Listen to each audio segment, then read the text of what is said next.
I want to ask about the American players who are on this list. Yeah, of course. Naturally. Obviously, we've talked a little bit about Gio Reyna, some of the struggles we've had. Brendan Aronson at Salzburg, they just won the title again. Not a big deal. They win the title every year. But he was good in the Champions League as well. They were good. He's also contributed big in the Champions League. How do you see his ceiling? How do you see his level? Because I get the sense, viewed from afar, when people look at Salzburg, the guys who generate most of the hype tend to be Adeyemi, and for me at least, that guy Okafor, who's not on your list because I'm guessing he's old, he's not eligible. That's right. But those two guys really excite me. Brendan Aronson, maybe a different sort of player.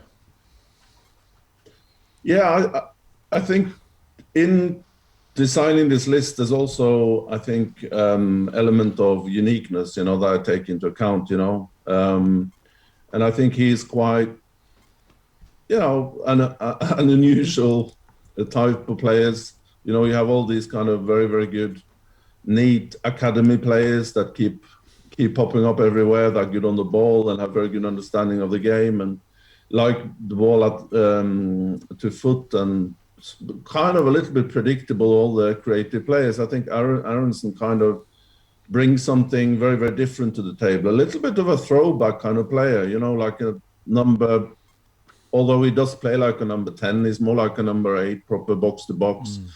Lots of energy, very, very hardworking. Is maybe at this stage in his career better without the ball than with it, although that sounds a bit disrespectful. But the way he times his runs, the way he already mentioned the pressing game. I already mentioned his ability to, withstand 90 minutes. I think that also deserves a real, some appreciation. Another American player who is not on the list, who controversial. Personally, from my vantage point, I might have had him on here instead of Serginho Dest, but hey, or maybe there would have been room for him. But what do you make of Yunus Musa? Because if you're talking about somebody very young, has international experience, has played a lot of football for, a solid team in La Liga, obviously faced opponents, played at a higher level than a lot of these other dudes you have on the list. What does Yunus need to do to be on the Tor-Kristian Karlsen list next year? Remember, he's born 2002. He'll still be eligible. I think bit more consistency. I still feel that he's very, very well. He varies. He's up and down. But you're right. He plays for Valencia, so he's obviously, And by the way, and that is a situation where you have a manager who has very distinctive ideas about football, and viewed from the outside, gives his players very specific instructions.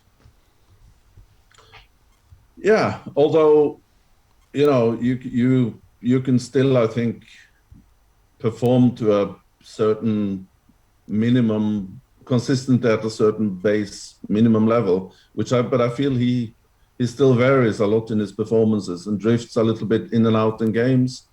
Gab, it could be when I start off, with my research, I start off with about 80 players. I trim it down to about 60, 55. And Musa was in the first and the second draft. I think he dropped off when the list was trimmed to about 50. But he's certainly there or thereabouts. So who knows? Might be in next year. All right, there you go, Yunus. If you want to make TK's list, you know what you got to do. Well, thank you very much for watching ESPN on YouTube. For more sports highlights and analysis, be sure to download the ESPN app. And for live streaming, premium content, and let's not forget as well, ESPN FC 7 days a week. Subscribe to ESPN Plus.